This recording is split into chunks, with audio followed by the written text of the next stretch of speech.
जल सबु समय योजना प्रस्तुत होती। भारत रत्न अटल जी प्रथम कही आगामी लड़ई हेब जलपाई से विषय को अधिक गुरुत्व दे भारतर यशस्वी प्रधानमंत्री नरेंद्र मोदी जल जीवन मिशन लोके घरे पानी पाई परिबे ए प्रकार जो कल्पना करी योजना रूपायन करने व्यवस्था कले तारी भितरे अनेक गुड़िए अव्यवस्था देखा मिलला। विगत दिन जो सरकार थिला से सरकार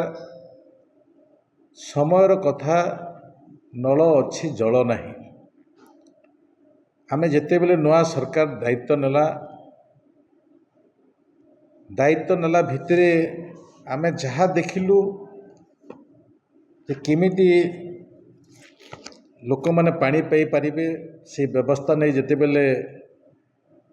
केते खर्च अच्छी केते पैसा अच्छी कौन अच्छी से देखागला से समय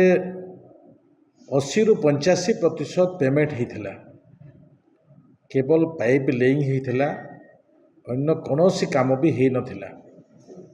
ना WTP होता ना OST होता ना इनटेक वेल होता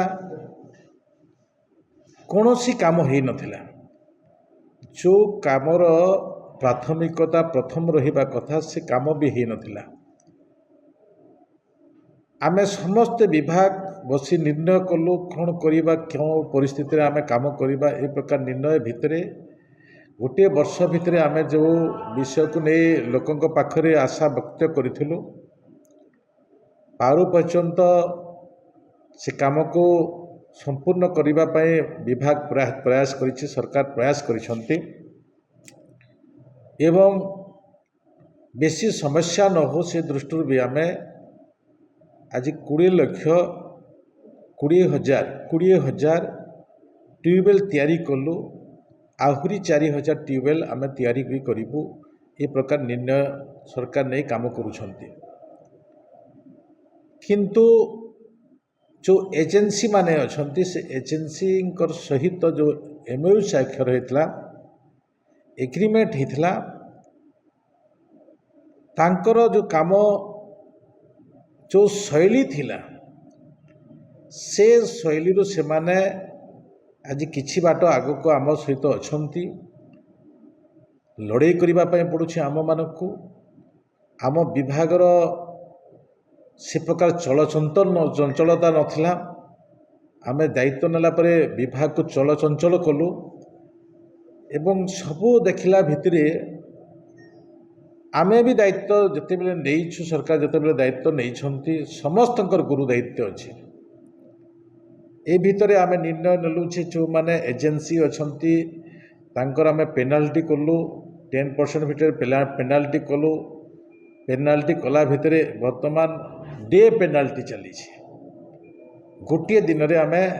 पेनाल्टी गोटे दिन जदि तांकर गोटे आमर फॉर्मेट तैयारी हेछि केते को रिक्वायरमेंट से जदि जुगे पारिबनी ताहले डे पेनाल्टी हो एवं से कामर आमे डे पेनाल्टी करि ताकू नउछु। ए प्रकार हिसाब रे आम विभागर भी कर्मकर्ता किछि किछि समय कौन जगार एपट सेपट ही काम करुछन दृष्टि देउनाहांती मनमुखी चली ए प्रकार भी विभाग ताकू अधिक गुरुतर सहित विचार को नहीं से प्रकार निर्णय करिसंती एवं से निर्णय भितर आमे जो निष्पत्ति नहींछु आम निष्पत्ति रे जब प्रत्येक व्यक्तिंकर प्रत्येक अधिकारी मूल्य अच्छी से मूल्य को जदि निर्धारित समय टाइम बाउंड समय भितर जोगाजोग कार्य त्वरान्वित किसी भी व्यतिक्रम देखा ताहले आमे विभाग तरफ कार्यानुष्ठान ग्रहण करावा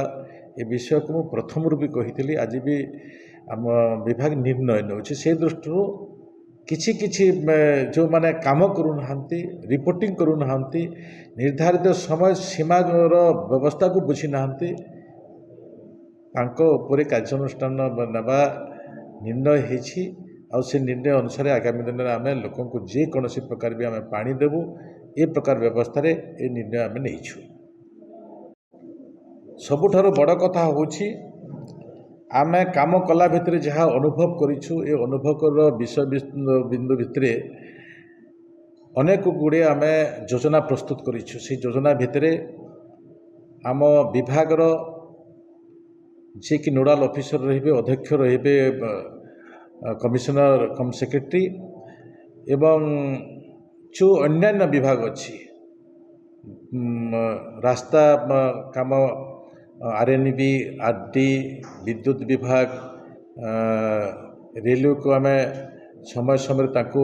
ଇନକ୍ଲୁଡ଼ କରିବୁ ୱାଟର ରିସୋର୍ସ ଯେଉଁ ସମସ୍ୟା ଦ୍ୱାରା କାମ ଆଗକୁ ବଢ଼ିପାରୁନାହିଁ ଏ ସମସ୍ୟାକୁ ସୁଚାରୁ ରୂପରେ ସମ୍ପାଦନ କରିବା ପାଇଁ ଏ ଯେଉଁ 13 ଜଣିଆ କମିଟି କରାଯାଇଛି ସେ 13 ଜଣିଆ କମିଟି ଭିତରେ ବିଭିନ୍ନ ବିଭାଗର ଅଧିକାରୀମାନେ ମଧ୍ୟ ରହିବେ। କାରଣ କେଉଁ ଅଞ୍ଚଳରେ କେଉଁ ପ୍ରୋଜେକ୍ଟରେ କେଉଁ ଜାଗାରେ ଆମର ଅଟକି ଗଲା କାମ ପ୍ରୋବ୍ଲେମ୍ ଅଛି ସମସ୍ୟା କେମିତି ସମାଧାନ ହେବ ସେଇଠି ହିଁ ନିର୍ଣ୍ଣୟ ହେବ। ଏ ପ୍ରକାର ନିର୍ଣ୍ଣୟ ଭିତରେ ବିଗତ ଦିନର ସରକାରଙ୍କର କୌଣସି ଆଭିମୁଖ୍ୟ ନଥିଲା କାମ ତ କରିନଥିଲେ କେବଳ ଯେଉଁଠି ହେଲେ ଖୋଲିଦେଲେ ପାଇପ୍ ଲେଇଂ କରିଦେଲେ ଏ ବ୍ୟତୀତ ଏ ତାର କ'ଣ ହେବ ଆଗକୁ ପଛକୁ କ'ଣ ହେବ କେମିତି ଚାଲିବ ଏସବୁ କୌଣସି ପ୍ରକାର ନିର୍ଣ୍ଣୟ ନେଇନଥିଲେ। ଏ ବି ଗୋଟିଏ ବିଷୟ। ଦ୍ୱିତୀୟ ବିଷୟ ହେଉଛି ଆମେ ପ୍ରୋଜେକ୍ଟ ତିଆରି କଲା ଭିତରେ ଯେଉଁଠି ବି ଆମେ ଦେଖୁଛୁ ଯେ କେଉଁଠିକାର ଏଷ୍ଟିମେଟ୍ ହେଇପାରୁନି ବାକି ଅଛି ଲେଟ୍ ହେଇଯାଇଛି